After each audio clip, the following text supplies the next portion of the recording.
સુરત શહેરમાં ભાજપમાં મનપાની સ્થાનિક સ્વરાજની ચૂંટણીનું સંકલ્પ પત્ર રજૂ થયું. મંત્રી કનુ દેસાઈના હસ્તે ભાજપનું ચૂંટણી સંકલ્પ પત્ર રજૂ થયું. ભાજપમાં શહેર અધ્યક્ષ પરેશ પટેલ, મહામંત્રીઓ, સાંસદો, ધારાસભ્યો ઉપસ્થિત રહ્યા હતા. સુરત શહેરમાં ભાજપ અને મનપાની સ્થાનિક સ્વરાજની ચૂંટણીનું સંકલ્પ પત્ર રજૂ. મંત્રી કનુ દેસાઈના હસ્તે ભાજપનું ચૂંટણી સંકલ્પ પત્ર રજૂ. ભાજપ શહેર અધ્યક્ષ પરેશ પટેલ, મહામંત્રીઓ, સાંસદો, ધારાસભ્યો ઉપસ્થિત રહ્યા. મનપાના 30 વોર્ડમાં 120 બેઠકો પર યોજાઈ રહી છે ચૂંટણી. ભાજપે 120 બેઠકો પર ઉતાર્યા છે ઉમેદવારો.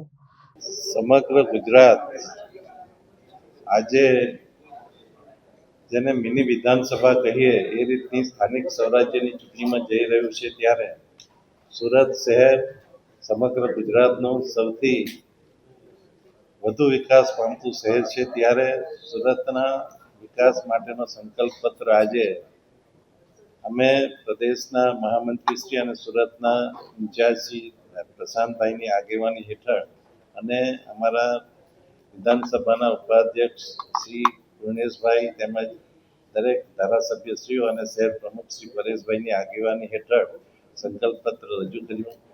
આમ જોઈએ તો સુરતમાં દરેકે દરેક પાણી, ડ્રેનેજ, પર્યાવરણ, ટ્રાન્સપોર્ટેશન, આરોગ્ય, શિક્ષણ, આ દરેકે દરેક પ્રવૃત્તિઓને ઘણી સુંદર રીતે આયોજન કરવામાં આવ્યું છે, એનો અમલ કરવામાં આવ્યો છે. પરંતુ જેમ જેમ સમય જાય છે તેમ તેમ સરકાર, કેન્દ્ર સરકાર અને ગુજરાત સરકાર દ્વારા સૌથી વધુ રોકાણ કે પ્રોજેક્ટ્સો સુરતને મળી રહ્યા છે. એમાં ખાસ કરીને આપણે જોઈએ તો પીએમ મિત્ર પાર્ક હોય કે 1000 બેડની કામરેજ ખાતે શરૂ થનારી હોસ્પિટલ હોય, 1500 કરોડની હોસ્પિટલ આવી રહી છે. અને SCR એટલે સ્પેશિયલ ઇકોનોમિક રિજનમાં ભારતના 4 શહેરોનો સમાવેશ કરવામાં આવ્યો છે, તેમાં આપણા સુરતનો સમાવેશ કરવામાં આવ્યો છે. અને એના લીધે સુરતને રોજગારીની સાથે સાથે આર્થિક વિકાસ અને ઇન્ફ્રાસ્ટ્રક્ચરનો પણ વિકાસ થશે. અને 2030ની કોમનવેલ્થ ગેમ છે, એ ગેમના ઘણા બધા સ્પોર્ટ્સ સુરતમાં થવાના છે. એ માટે સ્પોર્ટ્સ ઇન્ફ્રાસ્ટ્રક્ચરમાં પણ સુરત આખા ગુજરાતમાં સૌથી આગળ રહેશે. અને એ માટેની પણ આ આપણા સંકલ્પ પત્રમાં વ્યવસ્થા કરવામાં આવી છે.